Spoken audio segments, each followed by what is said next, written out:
Ditemui usai meresmikan operasional kawasan industri terpadu di Batang, Jawa Tengah pada hari Jumat, Presiden Jokowi mengaku tidak tahu. Ia meminta media menanyakan mengenai sosok berinisial T ke Benny Ramdhani. Terkait dengan pernyataan dari Pak Benny BP2 MI yang menyatakan inisial T itu adalah bandar judi online yang tidak terjadi, dan beliau mengatakan juga bahwa Bapak sudah mengetahui itu, Pak. Gimana responnya, Pak? Nggak tahu, tanyakan ke Pak Benny aja.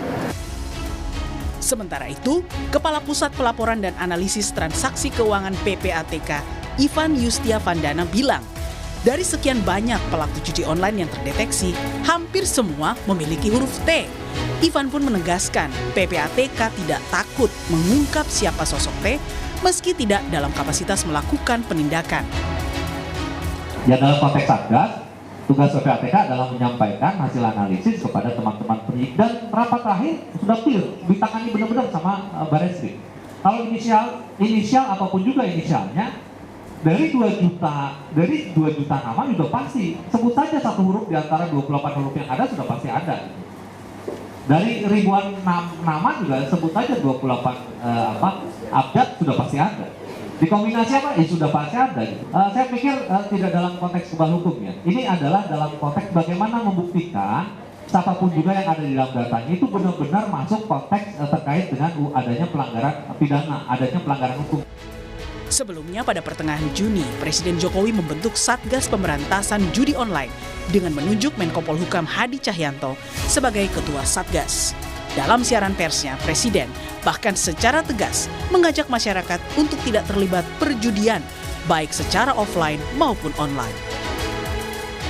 Jangan judi, jangan judi, jangan berjudi. Judi itu bukan hanya mempertaruhkan uang, bukan hanya sekedar game atau iseng-iseng berhadiah, tapi judi itu mempertaruhkan masa depan.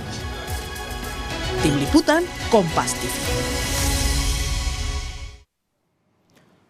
Presiden sudah membentuk Satgas Pemberantasan Judi Online sejak bulan Juni lalu, dan belakangan Kepala BP2 MI Benny Ramdhani menyebut sosok berinisial T sebagai otak pengendali judi online dari luar Indonesia, dan disebut juga sosok kebal hukum.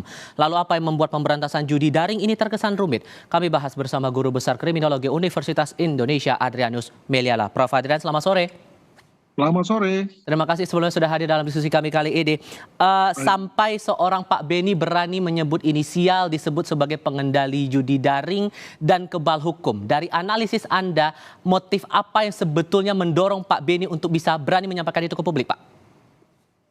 Kalau soal motif tentu terserah beliau ya. Namun saya kira dari segi pemberian teladan sebagai seorang pejabat publik kepada masyarakat, maka kalau yang bersangkutan tahu tentang suatu peristiwa pidana, maka sebaiknya dilaporkan kepada kepolisian untuk kemudian ditindaklanjuti. Bukannya kemudian dijadikan sebagai suatu rumors atau sebagai suatu konsumsi politik.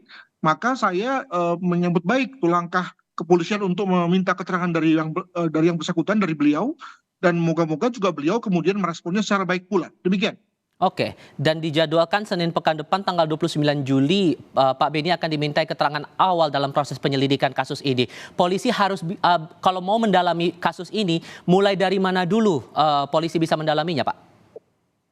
Ya, saya kira perlu diambil dulu keterangan lengkap dari yang bersangkutan. Jadi kalau kepada publik dikatakan tadi ya, pejabat atau orangnya bernama T, maka kepada kepolisian tentu tidak lagi hanya dikatakan T, tapi T siapa gitu ya. Nah, sehingga kemudian menjadi jelaslah apa yang menjadi informasi dari yang bersangkutan. Jadi saya kira ketika sudah dilaporkan kepada polisi, bisa saja kemudian lalu polisi menepis ya, menganggap bahwa keterangan dari Pak Benny itu sebetulnya mohon maaf itu rabis ya, atau tidak ada berguna gitu ya. Namun perlu dikemukakan dulu ya, silakan lalu kepolisian mengaksesnya. Sebab kalau kemudian tidak dinyatakan secara resmi oleh yang bersangkutan kepada kepolisian, maka dapat dianggap sebagai tadi mengetahui suatu peristiwa kejahatan, peristiwa pidana, tapi kemudian menyembunyikannya. Nah, ada tuh pasal pidananya. Jadi saya kira silahkan dikembangkan dulu dan lalu kemudian kepolisian akan mengaksesnya. Begitu. Tapi kalau kita tarik lagi ke belakang saat pemerintah sudah membentuk Satgas Pemberantasan Judi Daring ini sejak bulan Juni, tapi sampai sekarang kita belum mendengar pernyataan resmi hulunya dari beredar luasnya judi daring di negara kita. Memang sesulit itukah pemberantasan judi daring di negara kita, Pak? Nah, ini memang jadi masalah dan saya berkali-kali juga mengutarakan bahwa dari satu spektrum panjang ya judi online, hulu dan hilirnya, maka soal hilir kita sudah melakukan sesuatu, masyarakat juga sudah berbuat gitu ya. Tetapi jangan lupa bahwa yang hulu itu urusan pemerintah, urusan APH, dan ketika kemudian belum ada yang diperbuat dilakukan oleh APH, maka tentu kita bertanya-tanya apa sih sulitnya. Jadi saya kira saya kembalikan kepada APH apa yang menjadi kesulitan sehingga kemudian tak satu pun ya yang gede-gede itu dapat tersentuh gitu. Oke, pengusutan ini bakal menarik dicermati minggu depan tanggal 29 Juli 2024. Prof. Adrian, terima kasih banyak sudah berbagi perspektif bersama kami. Selamat sore. Terima kasih.